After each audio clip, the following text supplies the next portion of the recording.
everyone. Welcome to our first episode in 2025 of At the Boundary, the podcast from the Global and National Security Institute at the University of South Florida. I'm Jim Cardoso, Senior Director for GNSI and your host for At the Boundary. We hope you all had a terrific break for your holidays. Our team at GNSI enjoyed some well-deserved time off with friends and family. Now, we're ready to get back in the saddle with fascinating guests, insightful analysis, and unwavering commitment to keeping you informed on what's going on in the world of global and national security. Starting out on only our third full year at GNSI, we're excited about what's on our to-do list for the next 12 months. On today's episode, we'll take a peek ahead to 2025 with three irreplaceable members of the GNSI team, Dave Oakley, Tad Schnaufer, and Jeff Rogg. Before we do that, a couple quick notes. Our first event of the year will happen this Thursday night as we collaborate with USF World to bring you a fireside chat entitled Post-U.S. Election Global Diplomacy and Security, Opportunities and Challenges. GNSI Executive Director, retired Marine Corps General Frank McKenzie, will sit down for an evening of conversation with Barbara Stevenson, former Ambassador to Panama and currently the Vice Provost of Global Affairs at the University of North Carolina, Chapel Hill. We'll drop a link to register in the show notes. We're also excited to announce that John Kirby will be a keynote speaker at Tampa Summit 5 in early March. Kirby is a proud USF grad, class of 85, and is currently serving as the White House National Security Communications Advisor. We'll have more announcements on Tampa Summit 5 in the near future. Check our website and follow our LinkedIn and X accounts or sign up for our newsletter for the latest updates. There are a lot more projects and programs coming up in 2025, and we're going to use today's episode to give you a little preview. So let's go to the Brain Trust or the Crack Squad or whatever euphemism you prefer. We'll start with Dr. Dave Oakley, GNSI Academic Director. He oversees all our programs focused on current and future practitioner education. What's on the horizon, Dave? Hey, Jim. Thanks for inviting me today. Very excited about this next year of our focus on educating the practitioner initiative. Some of the things that we're going to be looking at doing within the current practitioner initiative, we're continuing our work with the School of Interdisciplinary Global Studies to develop opportunities for practitioners to get a master's in international affairs. So during this year, we're going to be working on some of the curriculum and then also advertising the program to get the students here. Another thing we're very excited about is GNSI and USF will welcome its first PME fellow in the fall of 2025. We're finalizing the PME Fellow's experience now by working with him to tailor a research project.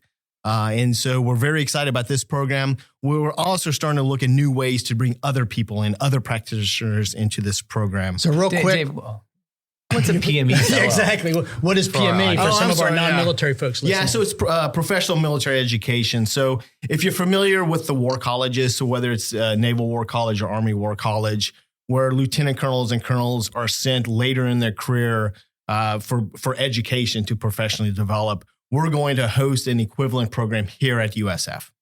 Excellent. Thanks. Yeah. Sorry. Tad and I we were ready to jump on you for not defining the PME. So got to keep you on track in 2025. No, thank you. Press on, please, with other stuff. And one of the other areas we're looking with this, and this ties to the War College, is we're getting involved in an event, a fantastic event that's held annually every spring at the Army War College, which is the Army War College Strategy Competition, where teams not just from the service war colleges or the National Defense University, but also from civilian universities like the University of Texas, New York University, and Columbia, compete over 3 days in a strategy competition. So we're hoping to start moving forward to developing our own team to send to the competition in 2026. Now, that's the current practitioners, so people who are currently national security professionals. We also are putting a lot more focus in the current students at USF who are interested in a national security career, and that's the future practitioners. Right now, or actually right before break, we advertised an opportunity to students to apply to go to Cambridge University in the United Kingdom to attend the International Security and Intelligence Seminar that is held for 4 weeks in the summer. So it's a fantastic opportunity to go there and learn from both scholars of national security and practitioners. And GNSI, we're funding an individual, paying their airfare and then for their fees, and then for the room to stay there. And so that's something that we're excited about. And in future, we'd like to expand. The other thing I'll touch upon, and this is complementary to the Army War College Strategy Competition, we're looking to take lessons from that event, that fantastic event, and give an opportunity for our undergraduate students to compete in an undergraduate strategy competition. So over the next year, we're going to be working on that and developing that competition and another opportunity for undergrad students here at USF. That's great stuff. I like how with the Cambridge International Security and Intel Seminar. I mean, like we said, we're going to do one this year, but how do you see that evolving in future years potentially? Yeah, so working with our partners there at Cambridge University and King's College of London, who convenes the program, we've gotten approval to select up to four USF students and send. And so we'd like to max that out in future. So we'd like to get students send 4 a year eventually. But like anything else, funding is an issue. That has to be taken into account. So the more generous our listeners are, the quicker we can get to those. And this is open. Students. I mean, we have our Future Strategist Program, which Jeff's going to talk about more in depth later. But this type of program, this can be open to just anybody at USF, any student at USF, correct? Any undergraduate student. Undergraduate or graduate. The only requirement to apply is that you're a USF student. Okay, yeah. So I would say for any USF students listening or any parents of USF students listening, this is something to definitely keep on your radar there. Talk to us about, we have a single PME fellow, and how's that experience been so far, getting our first one coming to us in the fall? No, it's been a good experience, a learning experience to understand how the services select and identify programs to send them to. But it's started to gain speed, and now we're working through just some of the administrative kind of aspects of bringing the fellow into the USF family. So we're very excited. The student himself is very excited. Has already started to plug away and reach out to us and then other folks to help shape his research plan for the year. Yeah, and there's just so many, there's so many advantages. There's so many things that we have at USF here, not just the university. We have Central Command and Special Operations Command right across town. We have, the incredible growth of the Tampa Bay community, the commercial side, the industry side. There's just a lot. It seems to me, and we've seen that there's a lot we can do with these students as they come in. And there is from discussions we've had, the services, the Air Force and other future services as well that want to participate in this, we have an ability to tailor the programs, right? So that way the officer, once they complete their year, they are exactly where the service wants them to be to continue on to senior leadership roles in the future. Yeah, and I think, to build on two things you said, when you mentioned the community here at USF, the community at USF has been very supportive in preparing for the arrival of the individual. And so a lot of people across USF, just not the academics, but the staff, administrative staff and others have been helping with this individual. So it's going to be a fantastic experience. And the second point that you mentioned, I look, it's even though it's a year, we're setting up the program to where the individual will maintain connections once they leave USF. And so it's a year experience, but it's a career connection, if that makes sense. And so once they leave here, they'll still have access to resources, the access to the university, and they'll become, basically a USF alum. Yeah, that's great. I'm looking forward to seeing this first year. I think we're going to do a really great job with the student coming in as an Air Force lieutenant colonel, and then expand it out for maybe more Air Force officers, and hopefully some officers from other services as well. So it's come along nicely, and appreciate all the work you've done on it as well.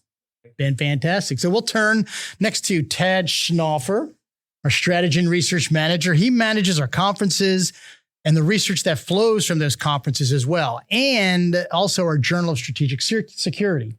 You got a few things on your plate. I already know your 2025 is going to be busy. We've already talked about this, but tell our listeners a little bit about it from your own words.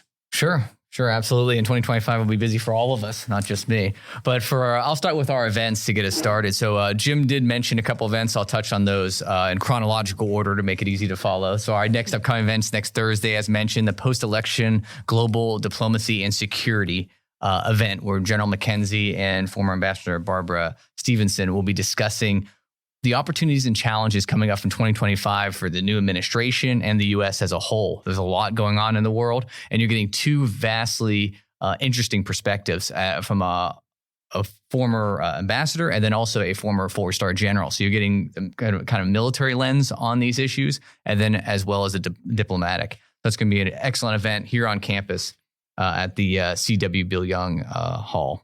And any additional information will be in the show notes for that event. So we're looking forward to that to kick the 2025 year off. After that, our next major event that we're looking at is at our St. Petersburg, Florida, USF campus. Just to be clear, nobody travels to Russia. We're not going to Russia this winter. We'll see what we can do. But thank you for that addendum. It's really appreciated. Want to be crystal clear for our audience. So we are in partnership with the St. Pete Conference on World Affairs, and we're having a conference from February 11 through 13 titled "The Ties That Bind Us." Focused on allies and alliances. So during that conference, we'll be looking at NATO, we'll be looking at AUKUS, we'll be looking at other alliances around the world and partnerships, as well as some key things that bring allies together, whether that might be sharing intelligence, things like Five Eyes, or also economics and trade. And then also we'll have a regional view, going in and zooming in on Asia, Africa, Europe, and the Western Hemisphere, and seeing what are the big issues that are facing partnerships and allies throughout those regions. We have some great speakers, a lot of former ambassadors, a lot of former high-ranking military officers, and current people who are in the diplomatic service and military service will be there. And that event, again, we'll cover those 3 days, and we're really looking forward to that. As we move on into early March, we have, as Jim mentioned earlier, about highlighting our speaker, John Kirby, coming in, is our GNSI Tampa Summit number 5, which is the Russian-Ukraine war and lessons for future conflicts. So really looking at what's going on in the Russia-Ukraine war, but through the lens of what does this mean for future conventional conflict? So what does this mean for a possible future conflict between maybe the U.S. and China over Taiwan, or further Russian aggression in Europe? We have an all-star lineup of experts coming in across the 3 domains that we always reach for speakers from. So we're looking at academia for the theoretical piece, the government/military leaders, those practitioners who are on the ground fighting conflicts or executing them, and then also from industry. So we've seen a lot in the Russia-Ukraine conflict, how supply and demand play a role, particularly when countries are not ready for such a large-scale fight. They're used to the low-intensity conflicts that we've seen in Afghanistan and Iraq. So that conferences cover those things, as well as a little bit more niche topics, including what does medical care look like on the battlefield in future conflicts. The golden hour, which was known very well during Afghanistan and Iraq, we had about an hour to get a casualty to a hospital or a field center. That's no longer going to be the case when air space is contested by a near-peer adversary. So what does that mean with our newest technologies? What role does AI play with that? And then in addition, another example would be obviously drones, whether they're on the land, sea, or air, they're playing a massive role in the war in Ukraine, and also now increasingly throughout the Middle East as the conflict there continues to spread. So we'll touch on all of that during that conference. Again, a very exciting 2-day event, March 4-5 here at the USF Tampa campus at the Marshall Student Center. Yeah, I want to make clear, and just you touch on this, but I do want to just make sure it's understood that it's not, the conference is not about, we're not going to talk about, the ground tactics and the trench warfare that sort of emerge. And that's not what we're talking about. It's more about some of the innovations and some of the new ways of waging war that have emerged. You discussed drones, you discussed the golden hour.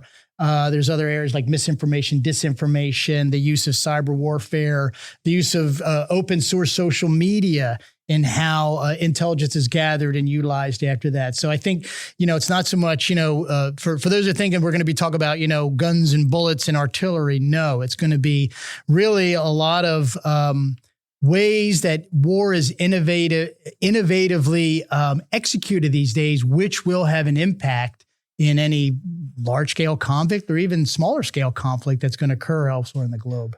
Right, really looking at the strategic level and the technological implications. So those are the two kind of branches we're looking at during that conference, Jim.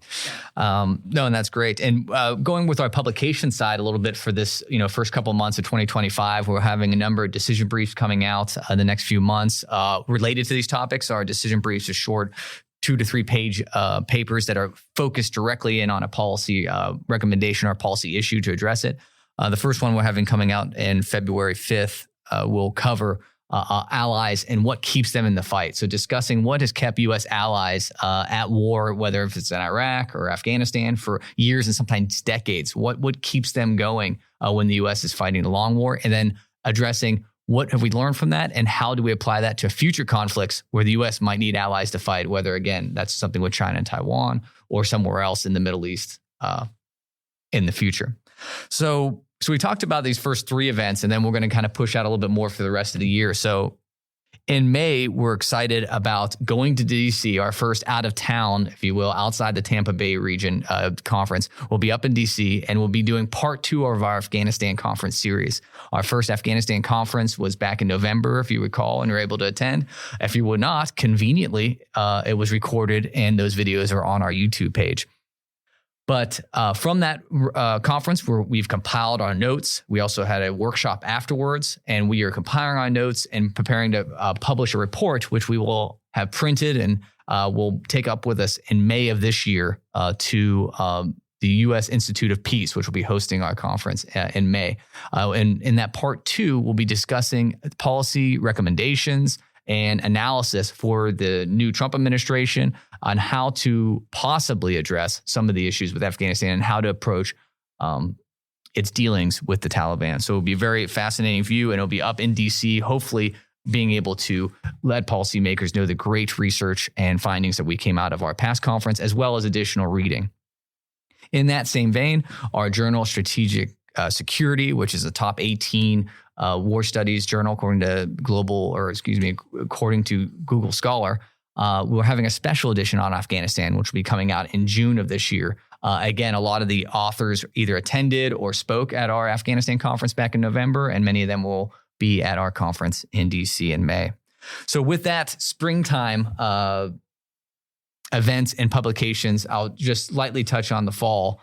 Which right now our big event for the fall will be in early November of 2025 this year, and it will be on maritime security. It's going to be part of our Florida Security Forums, our FSF branch of events. So this is focused on what roles states and local authorities play in national security. So we think about the big picture stuff we just talked about with Russia and Ukraine, with the State Department and the military playing these major roles. But at the state level, they also have a keen role in what's going on for the security of our citizens, particularly in this case with port and maritime security, with Florida being obviously a maritime state, having a number of major ports.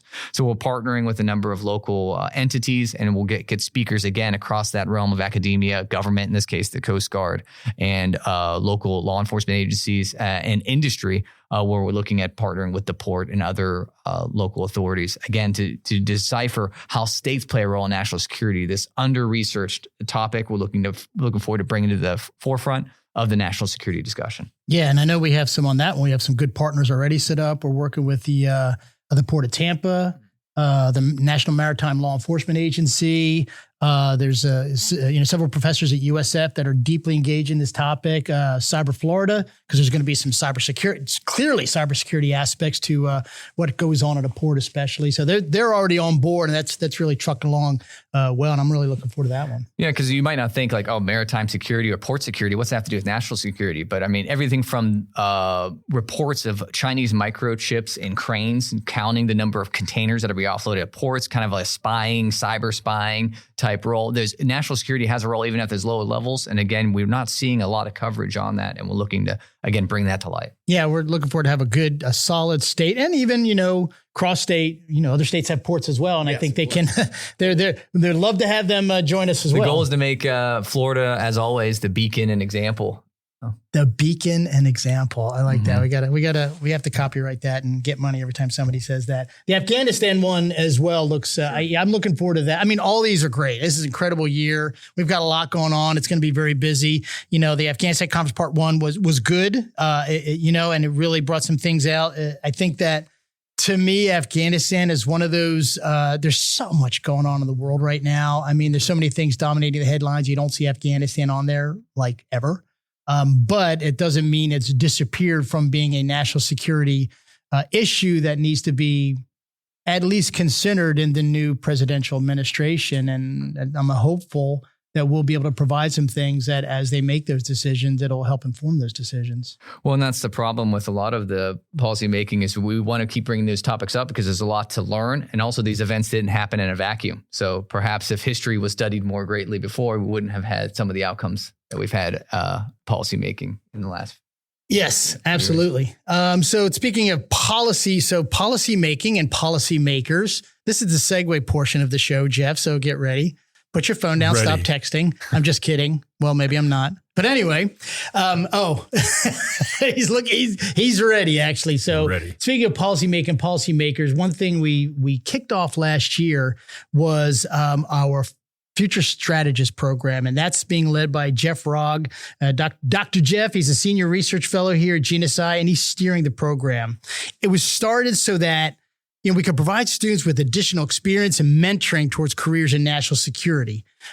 So what's cooking in the world of our future national strategist, Jeff? Thanks, Jim. Well, you beat me to my first note on the phone, which is introducing or reintroducing the Future Strategist Program. You can expand on it. Listeners. I only hit a small piece of it. You can expand on it. So yeah, just to reintroduce it to the listeners, the Future Strategist Program, the idea behind it was to help prepare USF students for careers in national security, because that's something that GNSI is well positioned to do. And so it started in August 2024. We had 9 students that, I sort of found over the summer through connections with other USF faculty and staff. And it's grown to over 40 already in one semester. And I remember initial talking, we were talking about, well, hopefully we'll get 9 or 10, and then we'll build from there. And it just exploded really quickly. It did. And I was sweating at the beginning of the semester, and I said, well, it's a start. And I was always confident because I think, based on my prior experience teaching civilian academia and national security, I see the interest in it. I see the need for it. Students see the need for it because they want careers. And so I was optimistic. And if I can say one thing about the students that we have, they have mirrored and exceeded my optimism and enthusiasm for this program because they're amazing. It's already in the process of becoming a student organization. And so there's a student leadership. And what the leadership has done, by the way, when it comes to technology, just going on Teams, and they have notebooks and documents and tracking functions. And this is why they're so important to national security, because they know how to do things the rest of us just don't know how to do. The receding hairlines and salt and pepper beards sitting around this table right now, aren't exactly at that level. Is that what you're saying? Right there with you with the receding hairlines and salt and pepper beard. Again, speak for yourselves about the receding hairline. Oh, thanks, Dave. Okay, one person at the table. However, the beard is pretty salty there, Santa. I'll give you that. Well, and you know what, though? And these are the students who are putting us all to shame because, again, they are doing a fantastic job already with FSP. And one thing that we're going to reciprocate by is we're going to start aligning GNSI more closely with giving the students opportunities with existing GNSI events and conferences and functions. And so this includes putting students on panels. So there'll be a student panel at the St. Pete Conference on World Affairs, which Tad had mentioned. So a completely student panel, because they bring new ideas and approaches that those of us who have almost spent too long thinking about these issues, we're sort of entrenched in our thinking. And so I'm already very impressed by the type of thinking, the ideas, the new insights that these students have. So that's just one example. We're also going to have students do book talks with GNSI senior scholars and non-resident fellows and practitioners. So when they come to town, the students will be reading their books and interviewing them, which again is a different format than those of us who probably are familiar with a lot of the material already. So we're bringing old perspectives rather than new questions that might even catch some of them by surprise. So I'd look out for that. Fair warning to those of you who are listening, who are going to be coming to Tampa, because our students are ready. And then we're also going to have one student who on her own initiative, and I think it's a great model for not just USF and GNSI, but the state of Florida. A student is taking the initiative to put together a conference on cybersecurity in April, and that's in collaboration with the Institute for Strategic Policy Solutions. And so we're building out through FSP connections within the USF community, connections within the Florida academic community, and ultimately what we're looking to do is really build connections with the policymaker and practitioner community. And so we're showcasing the students. They have great ideas. And I think above all, this is a new model and approach to cultivating the next generation of national security practitioners. Yeah, I mean, it's one of, I think we've done a good job over the last 2.5 total years of our existence, building some of the capabilities within GNSI, getting analysis and content out there that's value added to current practitioners, but we've sort of haven't done as much with the future practitioners. We thought about it, and I really think that 2025 is a year we're really gonna pull that in and just leverage the incredible resource that is the 50,000 strong student body here at USF. Again, in a large urban environment as well. There's so many, really, I think if we do this in 2020, the end of 2025 and do a review, there'll probably be so many other things that we'll be talking about that you didn't touch on here that will have happened over the course of the year. Like you said, not just because they're going to be part of some of the things that we in GNSI are dreaming up, but because they are going to self-generate things that they want to do and helping set themselves up so that as they go through their college career, they get their degree, but then after getting the degree, they need a JOB, and they need to do something with that degree. And hopefully this is that piece, that missing piece that gets them the mentoring, the experience, and just the further seasoning towards that job in the national security arena. That's right. And, as far as new things, social media, I mentioned the technology piece. They are so far ahead of us, even in some ways on social media and how to communicate within their age group. And so we've talked about it before here at GNSI. You just mentioned it.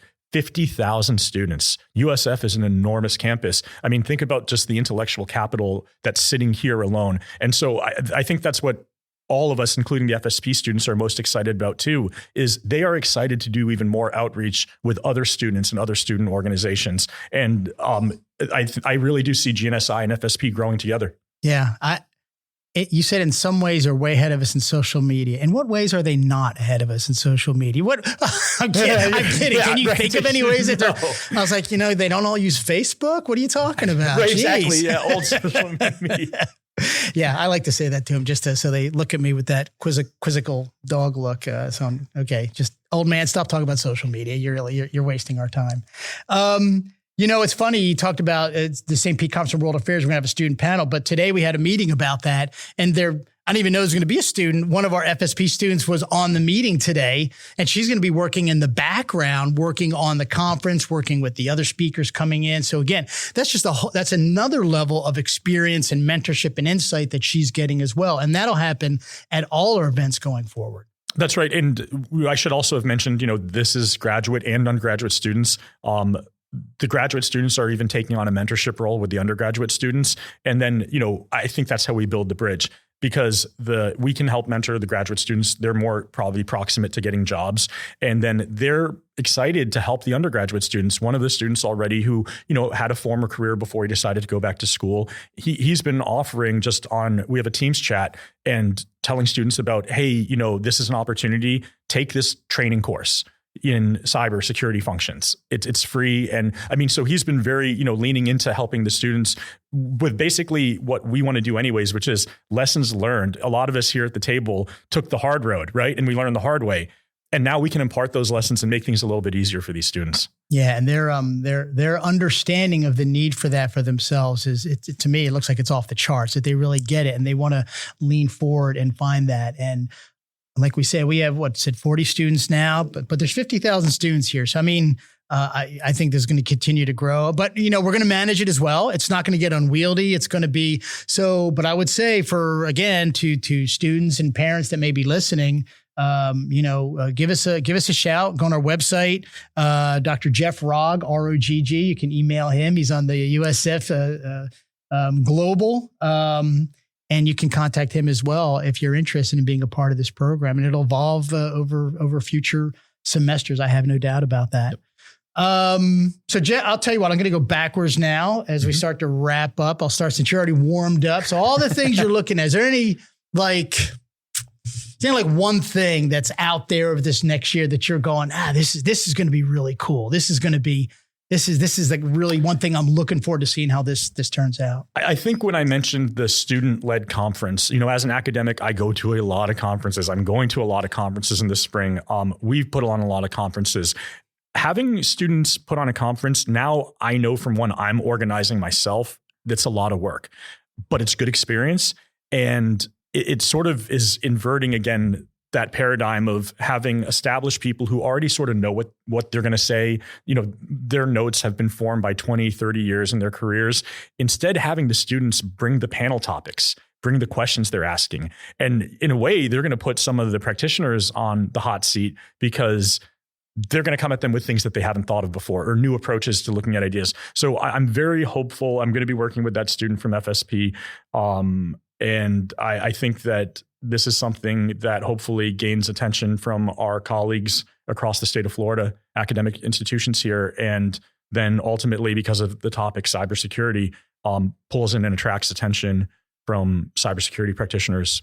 Yeah, there's a lot there. I think that with the student focused conference, that could be a point of interest for other students as well. So other students at the campus, they go, wait, there's I know Joey. Joey's going to be putting this thing on. Joey's going to be the moderator. I'll go see.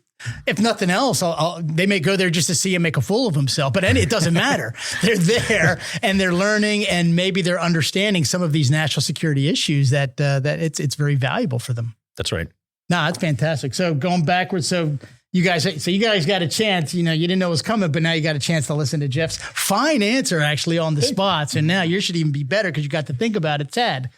All this stuff going on in TAD world these days. What's the one thing that you're really looking forward to? Well, I'm going to pivot slightly to wrap up a comment you guys made earlier about what GNSI brings not to the students, but as well as all the other people that we bring in for our conferences and events. And that's the thing that I'm most excited about is the networking opportunities and the people to get so many individuals with different backgrounds. You have former ambassadors in a room with sometimes current ambassadors, current military officers, students that are undergrad and graduate. And then we have our, fellows in the room as well. Some of them are active duty colonels. Some of them are from other countries. And so to be able to pull those individuals together at all of our different conferences and events is just such an amazing experience. And it's just great to be able to have all of them in the same room. And again, to have that background of academia, military government, whether they're from the State Department or USAID, as well as having the students. I mean, it's just an amazing networking opportunity. And to see the career field, I know while we were talking about taking the hard road in, if it's being able to jump a lot of rungs in the ladder just because you understand the system a little bit more, because you can talk to someone from the Department of State or talk to a former ambassador and be like, how did you get there? Like, what's that look like? It's such an amazing opportunity. So, but of all the events for me personally, obviously having studied a lot and followed closely the Russia-Ukraine war, I'll be looking at March and really hoping to get an amazing report out of that as we get our speakers to contribute to our publications there. Yeah, I think that's come along. That conference is in real good shape right now. That'll be a 2-day event, and I agree. And I think that again, with your experience, your background, your insight, and your research, but also not just what's going on in Russia and Ukraine, but then thinking about what's that going to affect, future conflicts. How could that affect a future conflict between U.S. and China? How could it affect a future conflict maybe in the Middle East, where some of these things, look, everybody's seeing these lessons learned. Everybody's seeing how drones are being used. Everybody's seeing how misinformation, disinformation is being used, and so on and so forth. So, how these lessons impact these different conflict areas, maybe even in sub-Saharan Africa, which is getting more and more unstable, or a conflict that's going on right now between China and Philippines, how are these going to affect? That'll be very interesting. I agree. Dave, with you, over to you to wrap us up. What are you looking forward to? All the different things going on that is really exciting to you. Yeah, of course, I'm excited about the Professional Military Education Fellowship, which has been explained, and we all know what that is. PME, right? PME, yeah. I've heard a term for that. PME? Okay, yeah, that's it. The PME Fellowship and the one-year Masters. I mean, the opportunity for practitioners to come USF and intellectually grow, I'm excited about. With that said, I'm seeing that we're getting close to fruition with that. And so there's one thing that I'm particularly excited about, and it's because it's kind of tied to something that both Jeff and Tad said, and I would describe as possibilities, and that's the strategy competition, undergraduate strategy competition. because I think that will provide the opportunity to really grow the future practitioner programs, while also building it out and connecting with other universities, not just in the state of Florida, but elsewhere. And so I'm excited about the possibilities of what that could produce for USF students and other students interested in national security careers. So to quote Miles Finch from the movie Elf, that's your yes moment right there, huh? Come on, the Christmas season just passed. Somebody in this room or somebody listening within the sound of my voice must have watched Elf over the Christmas season. Yes, that's. Oh, yeah, you're killing me. Come on, man. Give me a bone here. So no, that will be, that will be neat because there's so much untapped potential with that.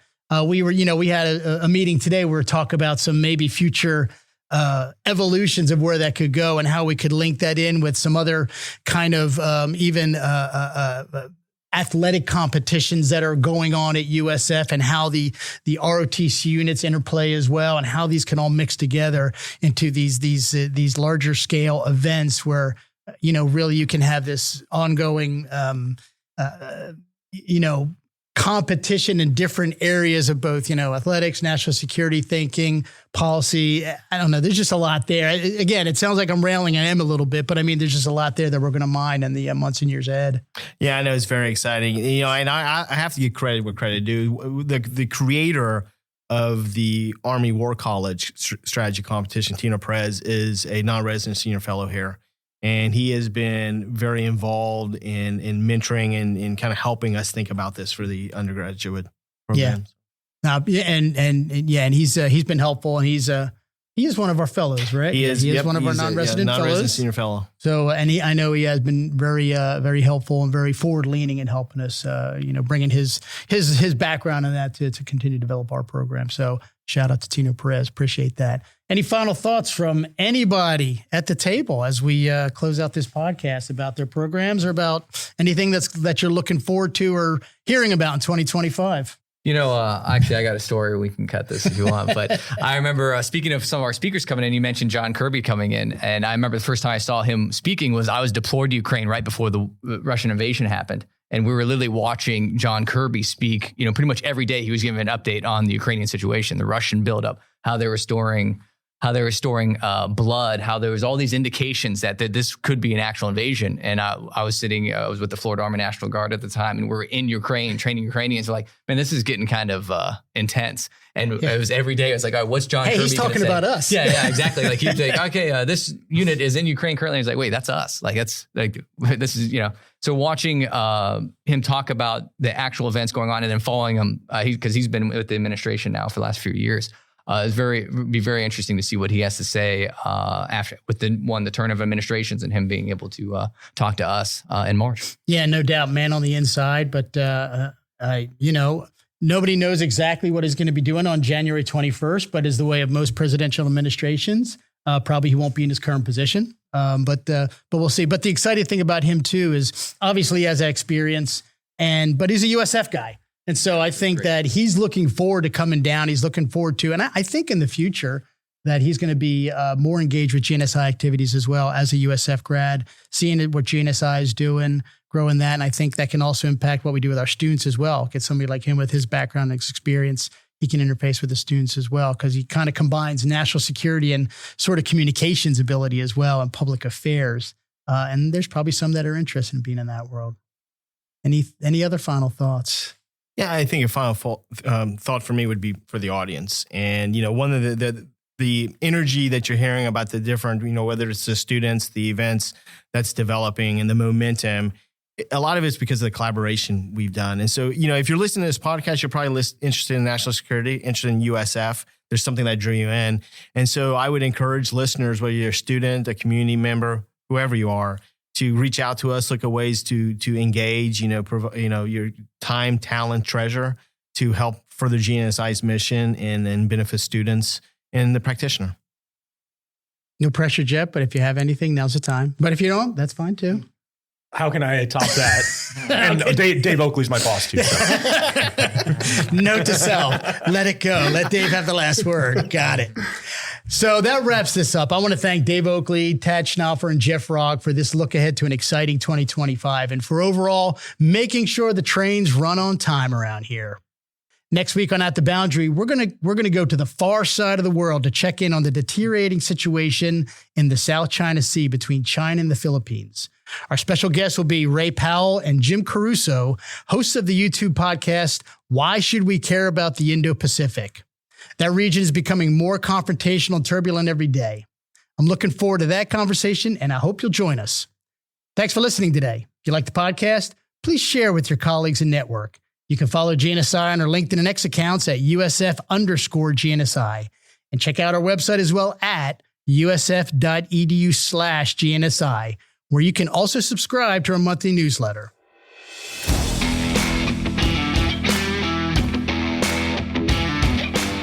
That's going to wrap up this episode of At the Boundary.